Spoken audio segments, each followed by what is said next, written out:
আজকে আবার অনেক দিন পর নিয়ে চলে এসেছি লাঞ্চ থালি।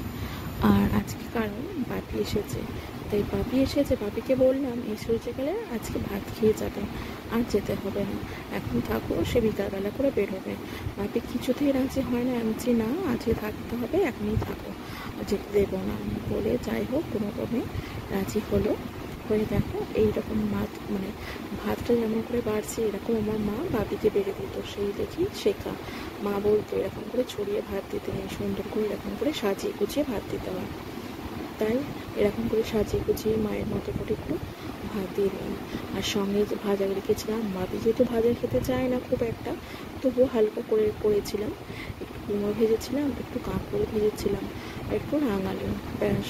আর একটা মাছের ঝাল দিয়েছি, আর মাগুর মাছের ঝোল করেছিলাম, একটু ঝোল দিয়েছি। সোয়াবিন আলুর তরকারিও করেছিলাম আর ডালও করেছিলাম। বাপি খায়নি, বাপি বলেছে আমাকে ঝোলটাই দে, আমি ঝোল দিয়ে ভাত খেয়ে নেবো। আমি একটুখানি খাও না, সোয়াবিন আলুর তরকারি পাতলা করেই ঝোলই করেছি, কিছু হবে না। বাপি বললো না ওটাই দে। যাই হোক দেখো বাপি খাবার রেডি করেছি, কিন্তু পরে আবার বাপি সোয়াবিন তরকারিটা